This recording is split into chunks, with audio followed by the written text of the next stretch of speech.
Science star classes पर आप सभी का हार्दिक स्वागत है। प्यारे विद्यार्थियों, आज हम बात करेंगे 12th बायोलॉजी से लेसन नंबर 3 जो अपना चल रहा था, उसमें हमने परागण पढ़ लिया, निषेचन पढ़ लिया और भ्रूण कोश के बारे में भी पढ़ लिया। आज अपना जो टॉपिक है वो है भ्रूण का परिवर्तन। ये आज या कल में जो है ये लेसन कंप्लीट हो जाएगा आपका। तो पहला टॉपिक ले रहे हैं अपना आज भ्रूणोद्भव, या फिर इसी को हम कहेंगे भ्रूण का परिवर्तन।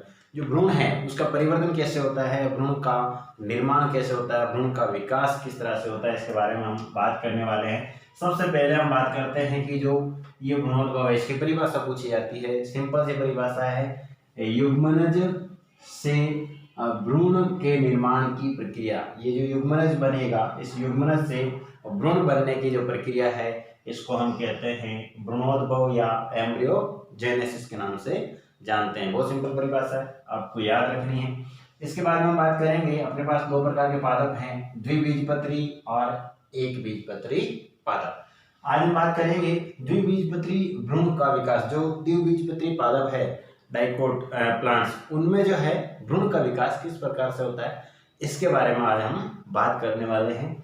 तो सबसे पहले हम बात करते हैं द्विबीजपत्री भ्रूण का जो विकास है वो किस प्रकार से होता है। हमने अभी परिभाषा में पढ़ा कि जो युग्मनज यानी कि जाइगोट है, इससे भ्रूण यानी कि एम्ब्रियो बनने की जो प्रक्रिया है इसको हम क्या कह रहे हैं, भ्रूणोद्भव या एम्ब्रियोजेनेसिस कहते हैं। तो ये किस तरह से इसका विकास होता है, किस तरह से इसका परिवर्तन होता है या किस तरह से इसका निर्माण होता है, इसके बारे में हम बात करने वाले हैं। मैंने जो डायग्राम है इसमें काफी समय लगेगा बनाने के लिए, इसीलिए मैंने पहले ही बना के तैयार करके रखा हुआ है ताकि मैं आपको जल्दी समझा सकूं और इसको और अच्छी तरीके से समझा सकूं, है ना। क्योंकि डायग्राम आपके सामने रहेगा तो आपको समझने में थोड़ी आसानी रहेगी। तो आज बात करते हैं, हम सबसे पहले बात करें कि हमने पढ़ा था इससे पहले जब भ्रूण कोश पढ़ा था तो हमने पढ़ा था कि जो भ्रूण कोश है उसकी अंड कोशिका, हमने इस तरह का डायग्राम बनाया था। ये भ्रूण कोश का डायग्राम था। इसमें बीजांड द्वार से की दो सहायक कोशिकाएं और एक अंड कोशिका होती है। तो यहाँ से परागनलिका के द्वारा आने वाले दो नर युग्मक, उनमें से एक नर युग्मक जो है अंड कोशिका के साथ संलयन करता है और अंड कोशिका के साथ संलयन करके क्या बनाता है, जाइगोट बनाता है, युग्मनज बनाता है। तो अपने यहाँ से शुरुआत कर रहे हैं, वापस युग्मनज बनता है। अब ये जो युग्मनज या जाइगोट है इसमें क्या होता है, अनुप्रस्थ विभाजन होता है। एक तो होता है अनुदैर्ध्य, इस प्रकार का विभाजन जो खड़ा विभाजन होता है। एक होता है अनुप्रस्थ, इस तरह से ट्रांसवर्स, ये लॉन्गिट्यूडिनल होता है ना। तो ये हो जाएगा आपके अनुप्रस्थ विभाजन, इस तरह से विभाजन होता है। तो ये युग्मनज है, इसमें यहाँ से विभाजन होगा तो इस प्रकार से दो कोशिकाओं का निर्माण हो जाता है। एक ऊपर की तरफ बनेगी और एक नीचे की तरफ बनती है, आधारी कोशिका। ठीक है, तो जो ऊपर की तरफ कोशिका बनेगी इसको कहेंगे अग्रस्थ या शीर्षस्थ कोशिका। ध्यान में रखना, दो कोशिकाएं बनती है, ऊपर की तरफ जो कोशिका बनती है इसको अग्रस्थ या शीर्षस्थ कोशिका के नाम से जानते हैं। किस तरफ होती है, ये निभाग की ओर होती है। किस तरफ होती है, निभाग की ओर होती है। आपको बीजांड का डायग्राम याद होना चाहिए, मैंने आपको बताया था, ये संरचना आपको याद होनी चाहिए। अंदर बनाया था अपन ने भ्रूण कोश, उसके चारों तरफ अपन ने बनाए थे अध्यावरण और फिर अध्यावरण से होते हुए यहाँ से बीजांड द्वार। तो ये भाग मैंने कहा था आपको निभाग कहलाता है। क्या कहलाता है, निभाग कहलाता है। और ये निभाग की तरफ जो सिरा है, इस तरफ जो कोशिका बनेगी इसको कहेंगे अग्रस्थ या शीर्षस्थ कोशिका, निभाग की ओर बनती है। इस तरफ अपन ने कहा था ये भाग होता है आपके बीजांड द्वार, बीजांड द्वार। और इस बीजांड द्वार की तरफ, इस तरफ जो कोशिका बनेगी इसको हम कहेंगे आधारीय कोशिका। इसको क्या कहेंगे, आधारीय या आधारी कोशिका कह सकते हैं, बेसल सेल के नाम से जानते हैं।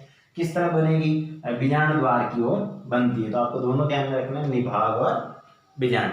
तो दो कोशिकाएं बनेगी, एक अग्रस्थ या शीर्षस्थ कोशिका और दूसरी बनेगी आधारी कोशिका का निर्माण होता है। अब हम बात करते हैं, ये जो आधारी कोशिका है, इस आधारी कोशिका में क्या होता है, अनेक अनुप्रस्थ विभाजन होते हैं। बहुत सारे इस प्रकार से ऐसे विभाजन होंगे, अनुप्रस्थ विभाजन होते हैं। और अनुप्रस्थ विभाजन होकर के 6 से 8 कोशिका युक्त एक संरचना बनाती है, जिससे आप यहाँ पर देख रहे हैं कितनी कोशिकाएं हो जाएगी, 6 से 10 कोशिका युक्त, है ना।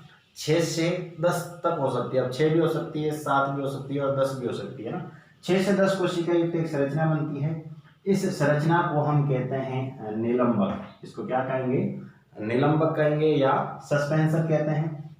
यहाँ तक अपन को ध्यान में रखना। आधारी कोशिका, अनेक अनुप्रस्थ विभाजन करती है और 6 से 10 कोशिका युक्त एक संरचना बनाती है, लंबी संरचना। इस संरचना को हम निलंबक या सस्पेंसर कहते हैं। यहाँ तक समझ में आएगा।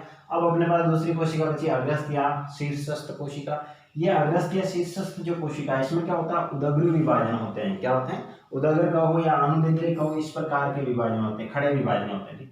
तो जैसे ही इसमें उदग्र विभाजन होगा, इस तरह से यहाँ पर देखो उदग्र विभाजन हो रहा है इस कोशिका में, तो 2 कोशिकाएं बनेगी। कितनी कोशिकाएं बनेगी, 2 कोशिकाएं बनती है, ध्यान में रखना। शीर्षस्थ जो कोशिका है उसमें उदग्र विभाजन होता है, लॉन्गिट्यूडिनल विभाजन होगा, तो इसमें कितनी कोशिकाएं बन जाएगी, 2 कोशिकाएं। तो 2 चीजें बन गई यहाँ पर। ऊपर की तरफ 2 कोशिकाओं का निर्माण हुआ और नीचे की तरफ जो आधारी भाग है उसकी तरफ 6 से लेकर 10 कोशिकाओं की एक संरचना बनती है, उसको हम निलंबक या सस्पेंसर कहते हैं। अब हम आगे चलते हैं।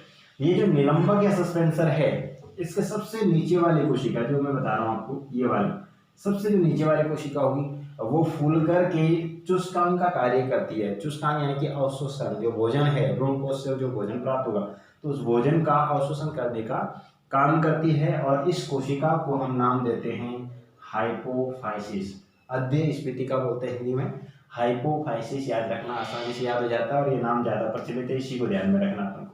तो ये जो निलंबक है उसके सबसे नीचे वाली जो कोशिका है वो फूल करके चुस्कांग का कार्य करती है और इस कोशिका को हम कहेंगे हाइपोफाइसिस। इस बात का आपको ध्यान में रखना है।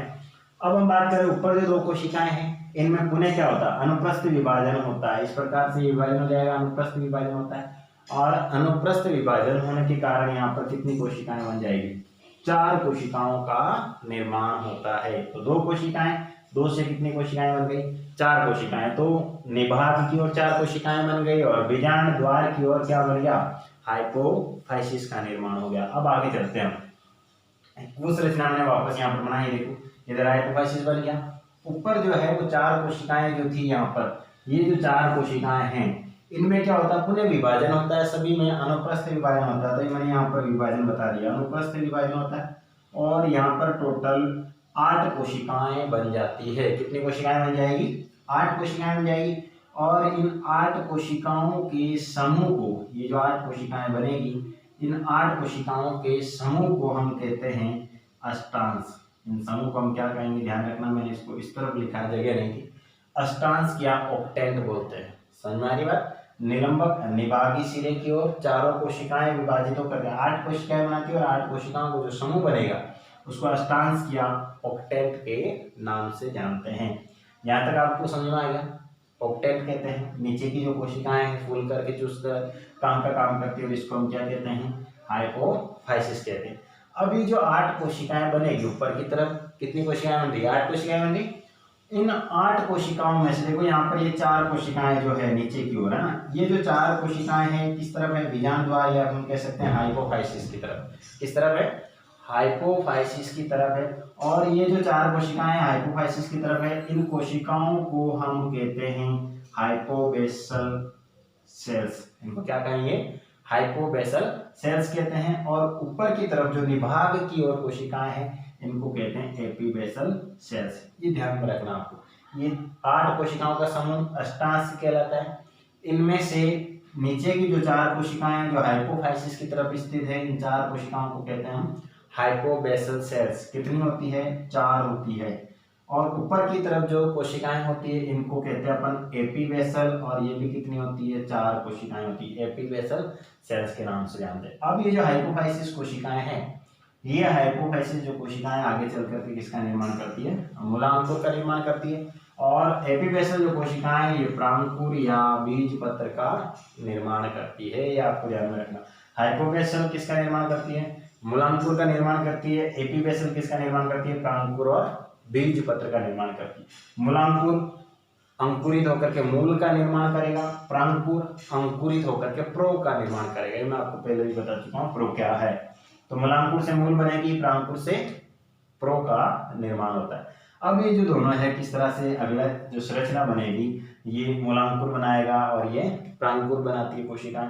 तो द्विबीजपत्री जो पादप है उसमें जो भ्रूण है उसकी संरचना आपको इस तरह से दिखाई देगी, जिसको मैंने डायग्राम के द्वारा समझाया आपको। इसमें क्या होगा, जो हाइपोबेसल कोशिकाएं हैं ये मूलांकुर का निर्माण करती है। किसका निर्माण करेगी, मूलांकुर का निर्माण करती है। एपीबेसल जो कोशिकाएं हैं ये प्रांकुर या बीज पत्र का निर्माण करती है। तो यहाँ पर मैंने बता दिया प्रांकुर और बीज पत्र। बीज पत्र कितने बनेंगे?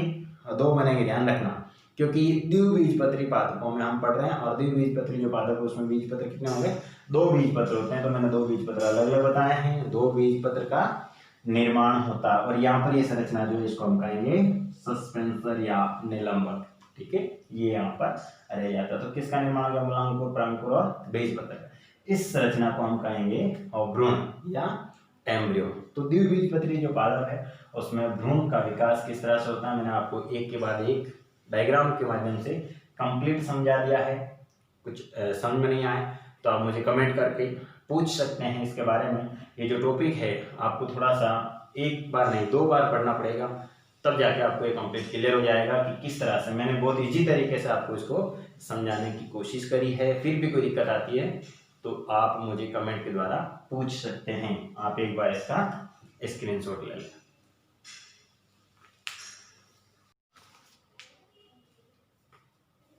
नेक्स्ट हम बात कर रहे हैं भ्रूणोद्भव में द्विबीजपत्री जो भ्रूण है उसके बारे में पढ़ लिया। अब हम बात कर रहे हैं एक बीजपत्री भ्रूण का विकास किस तरह से होता है। जो एक बीजपत्री पादप है उनमें भ्रूण का परिवर्तन किस तरह से होता है। तो सबसे पहले मैंने यहाँ पर लिखा है कि जो प्रारंभिक विकास है वो द्विबीजपत्री के समान ही होता है, शुरू से लेकर अंत तक। लास्ट में हमने संरचना बनाई थी द्विबीजपत्री भ्रूण की, है ना, जिसमें 2 बीज पत्र थे।